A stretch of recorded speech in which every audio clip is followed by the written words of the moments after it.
अस्सलाम वालेकुम। Pre entry के कुछ सवालात हैं जिसके अंदर बेसिक केमिस्ट्री हम करने लगे हैं। इसमें ये कहा जा रहा है, पहला है MCQ, multiple choice question. Which of the following is an element, इनमें से कौन सा एक एलिमेंट है। अगर हम शुगर को देखें और वाटर को, कॉमन सॉल्ट को और गोल्ड, जैसे अगर हम शुगर को देखें, शुगर, इसका ऑप्शन ए है शुगर। शुगर को अगर हम देखें तो शुगर एक कंपाउंड है, C12H22O11 तो ये सारे के सारे पता चल रहा है कि ये कोवलेंट बॉन्ड से मिला हुआ है, जिसकी वजह से ये एक कंपाउंड है, एक एलिमेंट नहीं है। अगर इसका बी हम देखें तो इसमें वाटर है, वाटर था तो वाटर को अगर गौर से देखें तो ये दोबारा कोवलेंट बॉन्ड बना रहे हैं आपस में। यहाँ पर ऑक्सीजन की 2 वैलेंसी है तो ये आपस में दे रहे हैं, तो ये बन रहा है एक वाटर का मॉलिक्यूल बन रहा है। अगर कॉमन सॉल्ट को देखें, सी इसका ऑप्शन आ रहा है सॉल्ट, NaCl, तो इसके अंदर आयनिक बॉन्डिंग हो रही है टेक प्लेस, और ये NaCl बना रहा है। Na एक इलेक्ट्रॉन दे रहा है और Cl गेन कर रहा है, तो इसके ऊपर पॉजिटिव आ रही है, इस पर नेगेटिव आ रही है।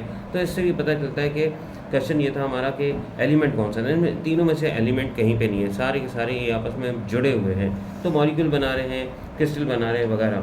अब ये चौथा है डी के अंदर अगर हम गोल्ड को देखें तो इसमें AU, डायरेक्टली पता चल रहा है कि AU जो है ये एक एलिमेंट है। इस तरीके से ये हमें पता चला कि इसका डी ऑप्शन वो राइट ऑप्शन है। अब ये सेकंड MCQ है, which of the following is not a pure substance. इसमें से कौन सा ऐसा सब्सटेंस, कौन सी ऐसी चीज़ है जो कि प्योर नहीं है, बिल्कुल प्योर नहीं है। अगर हम देखें, अभी मैं थोड़ी देर पहले आपको बताया था सोडियम क्लोराइड, तो सोडियम और क्लोराइड आपस में मिले हुए हैं आयनिक बॉन्ड से। अब आयनिक बॉन्ड से मिले हुए हैं तो ये एक प्योर कंपाउंड है। पानी को देखा तो थोड़ी देर पहले आपको मैंने बताया था कि H2O वाटर, तो ये एक प्योर कंपाउंड है। तो प्योर कंपाउंड इसमें क्वेश्चन में कहा जा रहा है नॉट, ये ज़रूर ध्यान में रखिएगा नॉट, जिससे हमें ये पता चल रहा है कि प्योर कंपाउंड जो नहीं हो। अगर इसको छोड़ के इसको देखते हैं, डी को, गोल्ड, ये गोल्ड है तो AU ऑरम, ये भी प्योर है। अब सॉइल को देखते हैं तो सॉइल के अंदर में वाटर भी मिलता है, मिनरल्स भी मिलते हैं, डिफरेंट किस्म के एलिमेंट्स भी मिलते हैं वगैरह वगैरह। तो ये सारा का सारा मिक्सचर है, जिससे हमें ये पता चलता है कि इसका सेकंड का आंसर होना चाहिए C, क्योंकि ये मिक्सचर है, ये प्योर कंपाउंड है। इस तरीके से इसको हम सॉल्व कर सकते हैं। अब ये थर्ड नंबर है, what is a chemical compound. Chemical compound क्या है, मतलब अगर देखा जाए तो इस MCQ में ये कोशिश कर रहे हैं वो केमिकल कंपाउंड की डेफिनेशन के बारे में ही पूछा जा रहा है, उससे ये MCQ सारा का सारा बना दिया गया। पहला इसका ऑप्शन है सब एटॉमिक पार्टिकल। सब एटॉमिक पार्टिकल से मुराद ये होते हैं इलेक्ट्रॉन, प्रोटॉन, न्यूट्रॉन। इसके बाद भी होते हैं बहुत सारे पार्टिकल, लेकिन सब एटॉमिक जो 3 पार्टिकल उनकी बात यहाँ पे की जा रही है। तो ये दोबारा से देखते हैं, what is a chemical compound, compound क्या है। तो इसमें सिर्फ सब एटॉमिक पार्टिकल की बात हो रही है, तो सब एटॉमिक पार्टिकल कंपाउंड नहीं होते, फर्स्ट रॉन्ग है। Number 2, a combination of 2 proton. अब 2 प्रोटॉन अगर कंबाइन हो रहे हैं, 2 इलेक्ट्रॉन कंबाइन होंगे तो फिर तो कोवलेंट बॉन्ड बन सकता है। 2 प्रोटॉन अगर कंपाउंड ये मिल रहे हैं तो कुछ मतलब हायर कोई रिएक्शन के अंदर हम तस्वीर कर सकते हैं, लेकिन इंटर की बुक के अंदर तक हम इसको नहीं कंसीडर कर सकते। तो यहाँ पर ये भी एक कंपाउंड नहीं है।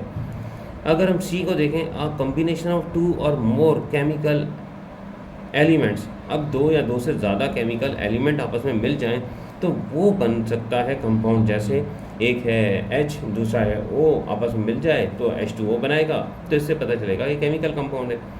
अब मिक्सचर ऑफ 2 और मोर सब्सटेंस, अब बात ही शुरू में कर दी गई है मिक्सचर की, जिससे तो ये बिल्कुल कंफर्म हो जाता है कि ये कंपाउंड नहीं है, मिक्सचर है। तो इससे पता ये चलता है कि C ऑप्शन बिल्कुल सही है कि यहाँ पे 2 या ज़्यादा केमिकल एलिमेंट आपस में मिल जाएं तो फिर वो कंपाउंड बनाते हैं।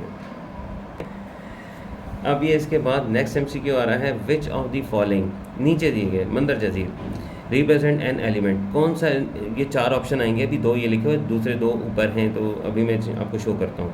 तो कौन से इनमें से रिप्रेजेंट करें एक एलिमेंट को कौन से। नंबर 1, इसमें कहा जा रहा है अ प्योर सब्सटेंस, बिल्कुल pure substance made up of 1 type of atoms. एक प्योर सब्सटेंस है, सब्सटेंस जो बने हुए हैं एक ही किस्म के एटम पे। नंबर 1 ये कहा जा रहा है।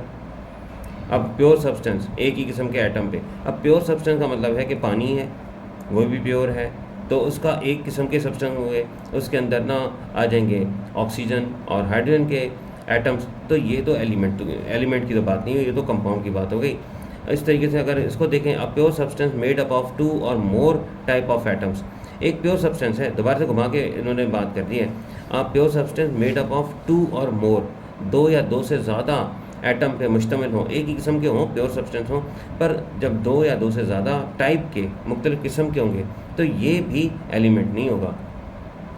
इसके बाद अगर देखें सी में आ रहा है द पीरियोडिक टेबल के अंदर तो भाई सारे के सारे एलिमेंट आ रहे हैं, लेकिन इससे ये नहीं पता चलेगा कि सवाल में था which of the following represent an element, एक एलिमेंट को कौन रिप्रेजेंट कर रहा है, तो एक एलिमेंट को पीरियोडिक टेबल इस क्वेश्चन के हिसाब से तो ये सूट नहीं हो रहा कि सी होगा। डी को देखते हैं, कंपाउंड, एक compound made up of one type of element, एक ही किस्म के एलिमेंट पे मुश्तमिल हो एक कंपाउंड।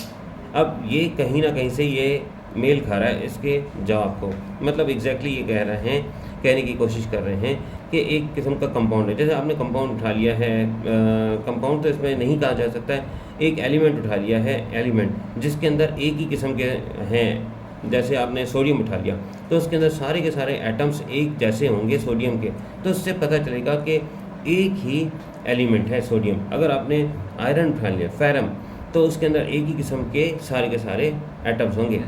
अब ये एमसीक्यू इस तरीके का बना हुआ है तो इसका जवाब यही बनना चाहिए डी, इससे हमें पता चला कि डी है इसका ऑप्शन। अब ये नेक्स्ट एमसीक्यू आ रहा है, वाटर मतलब H2O is a common compound made up of, किस चीज़ का बना हुआ है, 3 element and 3 element and a total of 3 atom, मतलब 3 किस्म के एलिमेंट होने चाहिए और टोटल 3 एटम होने चाहिए। अब 3 एटम तो मतलब कि जवाब में है, लेकिन 3 एलिमेंट नहीं है, 2 एलिमेंट है, तो इसका मतलब ये ऑप्शन गलत है। दूसरे को देखते हैं, 2 element and total of 2 atoms, 2 किस्म के एलिमेंट, ठीक है, एलिमेंट 2 किस्म के हैं और टोटल 2 एटम। अब यहाँ पे ये बात मेल खा रही है कि 2 एलिमेंट, एक हाइड्रोजन है एक ऑक्सीजन है, तो इसका मतलब यहाँ पे सही लग रहा है, लेकिन टोटल 2 एटम नहीं होने चाहिए, देखो 2 इसमें हैं और एक ये रहा, तो टोटल 3 एटम बन रहे हैं इसके, तो ये जवाब भी गलत है। सी को देखते हैं, 3 element and a total of 2 atom, 3 element नहीं भाई, 2 एलिमेंट हैं, टोटल 2 एटम नहीं है, 3 एटम है, तो ये भी रॉन्ग हुआ। अब चौथे को देखते हैं, 2 एलिमेंट, एक हाइड्रोजन एक ऑक्सीजन, ये 2 एलिमेंट हो गए, and a total of 3 atoms. अब देखते हैं इसको, एक ऑक्सीजन का, एक हाइड्रोजन का, तो इसमें 2 हाइड्रोजन के लिखे हैं, तो 2 ये और एक ये, 3 हो गए, तो इस तरीके से 3 ये और 2 एलिमेंट हो गए, तो इसमें ऑक्सीजन और एक हाइड्रोजन है, तो 2 ही हो गए। इस तरीके से पता चलता है कि इसका जवाब डी होना चाहिए और ये डी भी है, ठीक है। अब एक और क्वेश्चन आता है, which of the following represent a compound, कौन सा है कि ये रिप्रेजेंट कर रहा है कंपाउंड को। Number 1, a pure substance made up of one type of atom, एक ही प्योर सब्सटेंस है, सब्सटेंस प्योर है, तो ये कंपाउंड को तरफ जवाब जा रहा है, लेकिन वन टाइप ऑफ एटम, एक ही किस्म के एटम हो तो कंपाउंड नहीं है। उससे पहले मैंने आपको बताया था, तो इसके अंदर एमसीक्यूज थे ही, इस वजह से उसका जवाब ऐसा था। अब इसके अंदर ये कहा जा रहा है number B, a pure substance made up of 2 और मोर टाइप ऑफ एटम, 2 या 2 से ज़्यादा किस्म के एटम होंगे तो उसे प्योर कंपाउंड कहते हैं। तो कंपाउंड के अंदर 2 या 2 से ज़्यादा किस्म के एटम होने चाहिए, ये तो बिल्कुल सही बात है। मेड अप ऑफ 10 एटम, ये भाई ये गलत है। 2 के 10 एटम क्या से मुराद तो ये है कि कहीं पे भी 10 एटम हो सकते हैं, 12 हो सकते हैं, 10 हो सकते हैं, लेकिन प्योर सब्सटेंस के अंदर तो रेशो बिल्कुल सही होता है। अब इसके बाद 2 वर्ड्स ऑफ 1 वर्ड, ये तो बिल्कुल ही रॉन्ग है, ये तो कुछ और दे दिया है उन्होंने। इस तरीके से ये पता चला कि बी इसका ऑप्शन सही है, 2 सब्सटेंस मेड अप ऑफ 2 और मोर टाइप ऑफ एटम, मतलब pure substance made up of 2 और मोर टाइप ऑफ एटम्स होंगे तो उसको हम कैसे कह सकते हैं कि ये जवाब सही है। क्वेश्चन ये कहता है, पहले सबसे पहले हमको क्वेश्चन समझ में आएगा तब हम इसका ऑप्शन निकाल सकेंगे। विच ऑफ द फॉलोइंग, मंदर जजील जितने भी 4 दिए गए option, is a pure substance, कहा जा रहा है वर्ड आ रहा है pure substance, made up of 2 और मोर टाइप ऑफ एटम्स और एलिमेंट, 2 या 2 से ज़्यादा किस्म के एटम या एलिमेंट पे मुश्तमिल है। नंबर 1 एलिमेंट, तो यहाँ पे 2 या 2 से ज़्यादा कह रहे हैं एलिमेंट, तो इसका तो पहले का जवाब मतलब ये जवाब गलत है। नंबर 2 को रहने देते हैं। 3 को देखते हैं, तो यहाँ पे प्योर सब्सटेंस की बात की है, तो मिक्सचर ये गलत होगा। प्योर सब्सटेंस हमेशा कंपाउंड होता है, तो ये मिक्सचर नहीं होगा। क्रिस्टल, अब क्रिस्टल के अंदर प्योर हो सकते हैं, लेकिन क्रिस्टल के ये नहीं मतलब कि वो प्योर होगा या इम्प्योर होगा, यहाँ पे नहीं बताया गया। बी को देखें तो डायरेक्टली पता चल रहा है कि compound which of the following is a pure substance made up of 2 और मोर टाइप्स ऑफ एटम्स या एलिमेंट। तो इससे हमें क्लियर पता चल रहा है कि 8वें का बी है जवाब।